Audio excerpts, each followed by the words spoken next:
Are we trash? Kinda. Oh. The next thing on my list is this: consistency.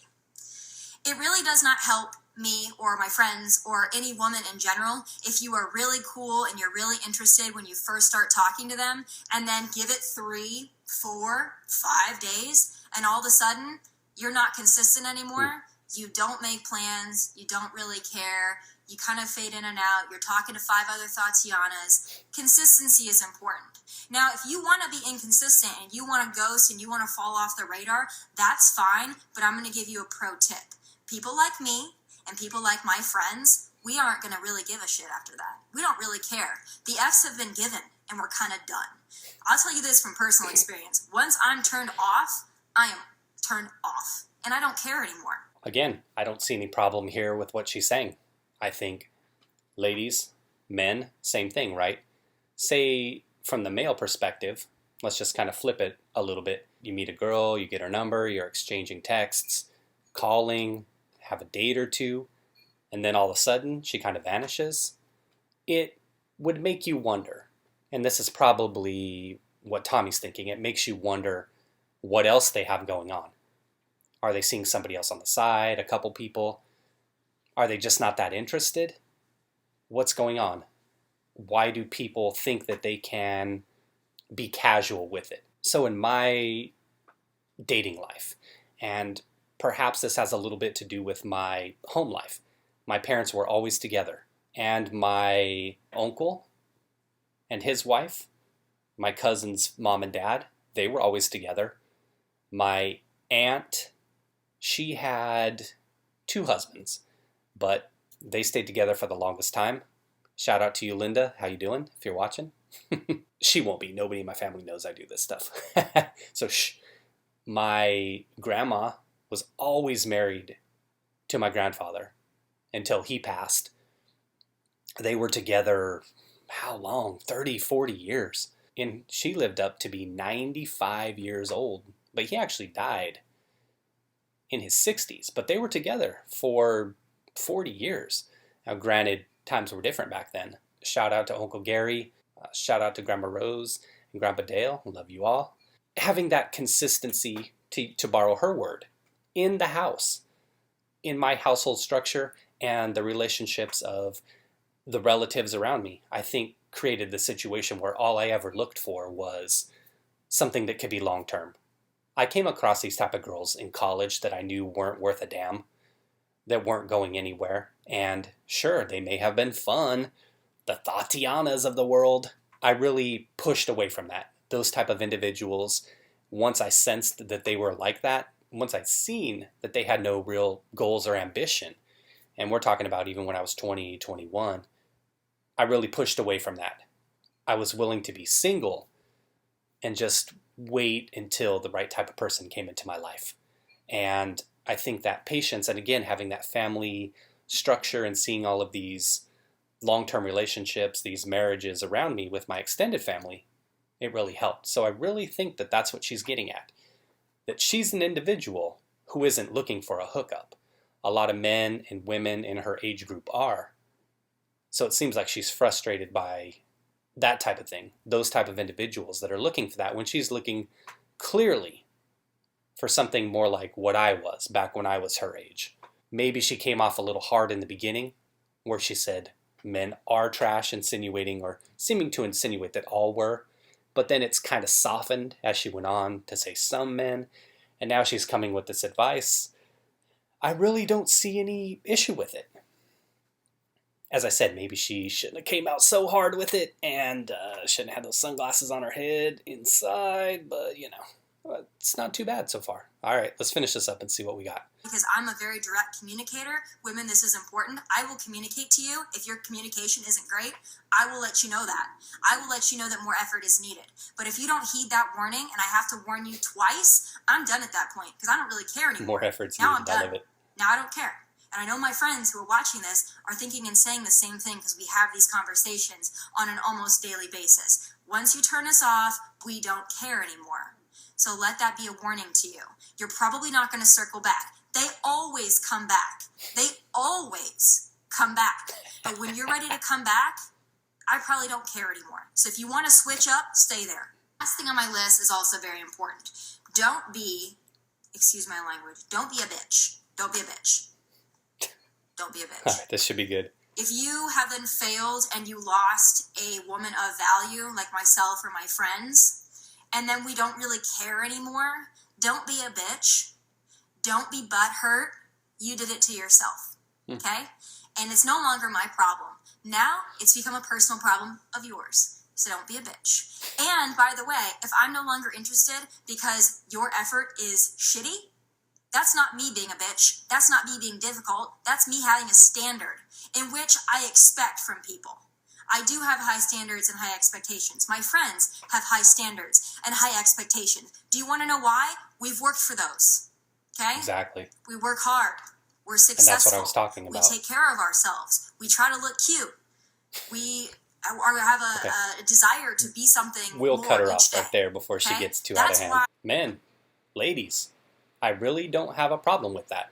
Again, it's probably the delivery and the way I'm delivering this to all of you watching this. It's probably a bit more logical and not off-putting, but that's what I was alluding to with your work, your fitness, your education, things you do outside of work.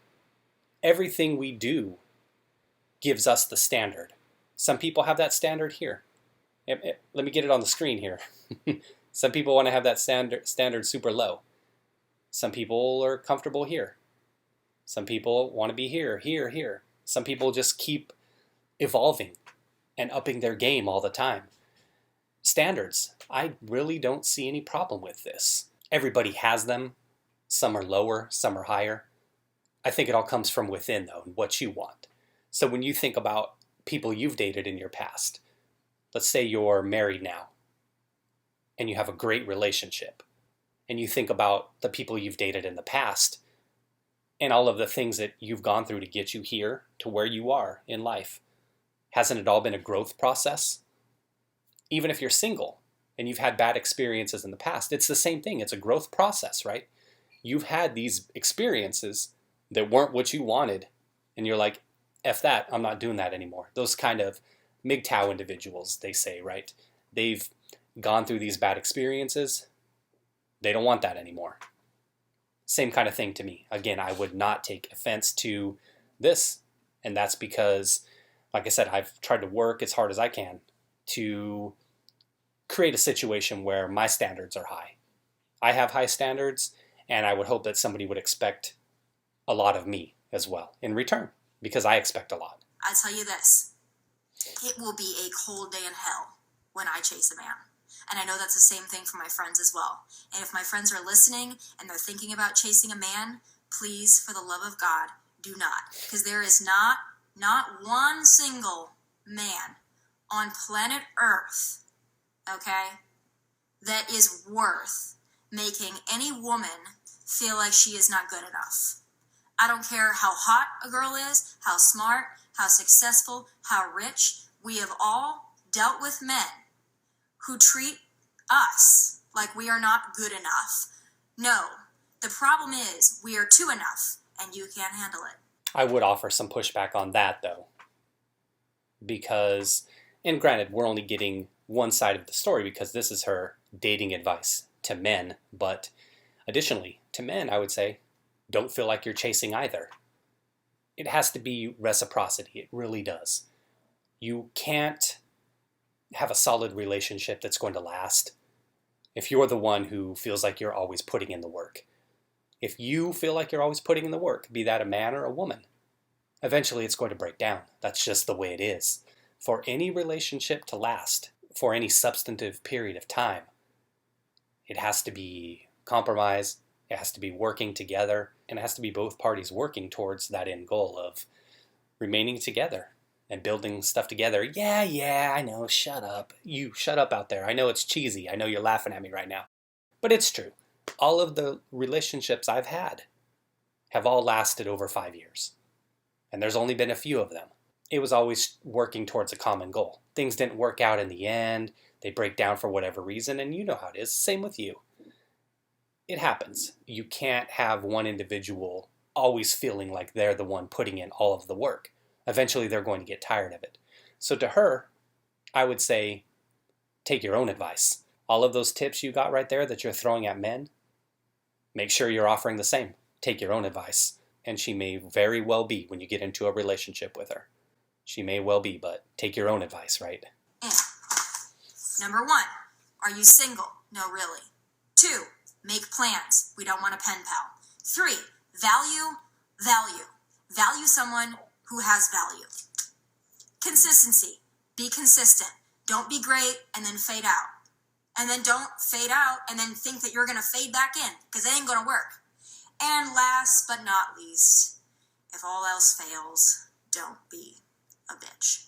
Hope you guys have all enjoyed my PSA, my Instagram Live. I love you all. I hope I gave you some valuable tips and advice. But hey, those are just my final thoughts from Nashville, Tennessee in my kitchen. God bless and take care. I let it play so you could get the quick 5 tips once again. And I would offer this as a final thought. I've seen individuals, and God, I hate this culture we're in because of this. Every time I say the word thought or hear the word thought, it's always T-H-O-T. For some reason, thought pops in my head. And now it's going to be Thoughttiana. So here's a final thought for you individuals looking to avoid thoughts. I see a lot of videos out there where people just went right to the men are trash comment. Did they really take the time to watch the entire 15-minute video? I doubt it. And even if they did, they were already butthurt, to use a terminology from Miss Lahren here. You're already so butthurt and off-put by the first minute or 2 of the video that you're not capable of sitting through a 15-minute video and just letting this stuff sink in and just realizing it for what it is. It's the same thing when you watch any of my videos. I talk about my feelings about something, but that just gives you something to think about. You would take what I'm saying and you say, yeah, maybe I agree with that. I don't agree with this. I kind of see it different on this front. You leave a comment on the video, a thumbs up or whatever you do. But it's not like you take what I say as the gospel. It's not like whatever I'm saying, that just molds into your brain and your entire being, and now you just think and act like I do, to where my every thought and action is now you. No. You listen to things, you watch other people's videos aside from mine on a variety of subjects, and you kind of incorporate that into your thoughts. You dismiss some stuff maybe changes your perspective on things, some things reinforce your perspective that you hear, some things challenge you, and I would say the same thing of this video. If you sit here and you watch this whole thing, let's appreciate it for what it is. It's just one person giving their comments about their experiences in life.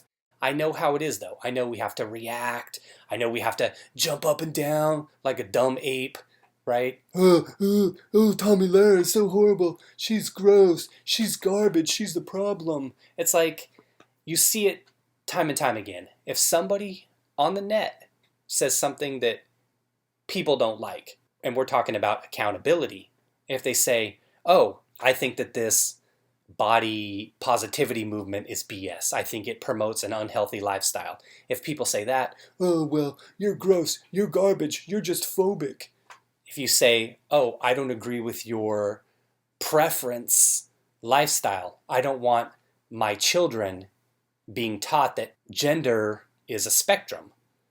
If people say that on the internet, then people come out and roast them. Oh, you're horrible, you're denying my existence as an individual. So the point is that when somebody has a hot take, it's really not much of a hot take. It's just their opinion on something. But it's easy for the internet and reactionary videos, which is what I'm doing here. It's easy for the reactionary video to kind of jump on the bandwagon and only focus on a small part of it. And then blow that thing out of proportion like it's the whole thing and it's the only thing that's being said. They fail to look at the big picture of it all. And again, individuals have their own right to feel how they want, to put information out there. I encourage you all to do the same. You've seen my videos in the past. I've encouraged individuals to make their own videos about stuff. But these kind of videos I've seen, and it's always men saying, oh, no, she's the problem. No, Tomi, you're the problem. No, Tomi, it's you and your friends that are the problem. A real man, and conversely, a real woman, are the things I was talking about earlier. And if you flip this and direct it at women, a real man, a real woman, they wouldn't take any offense to this video. That's my opinion. You watch this video in its totality, why would you take offense? You know your value. I'm not trying to sit up here and be like Tony Robbins, Goggins, Watson. Like I said, I'm not trying to be like those guys. But you know your value. You know what you bring to the table. You know if you're trash. You know if you're bringing nothing to the table. But again, you also know if you're working hard to elevate yourself and bring something more to the table. Every step we go up the rung, we're going to attract better and better people to us. Relationships with the opposite sex or same sex? Sure. Friends as well. The higher we go on the scale, the more work we put in life to better ourselves, the better people we're going to attract. That's totally optional, right? We can stay at that low level and attract low-level individuals that are always BSing. And like you always hear on these stories about murders and assaults and crimes, oh, he just got in with the wrong crowd. Every mom likes to believe their kid was the one who was the good one who got in with the wrong crowd. Where's that parent that's saying, oh, well, my kid was the wrong crowd? So anyway, I'm kind of getting off topic, but you know your value. That's bottom line. And if you know that you're a valuable man or woman, you wouldn't be offended by any of this stuff. It's a challenge. I want somebody of high value who values themselves. That's always what I've wanted for my relationships. And again, I tie it back to my family and my extended family, having those things in place where the relationships worked and they lasted. That's what I always wanted for myself. I told you I'm a prude. So thanks for watching, everybody. Take care. Let me know what you think of this. What was your initial reaction? Did you just see a little bit of the clip that people were talking about? Now that you've seen more of it, does that kind of change your perception of it? And do some of the things that I was talking about make sense or kind of drive home probably a lot of what you already knew? All right, thanks for watching, everybody. Take care. All the best.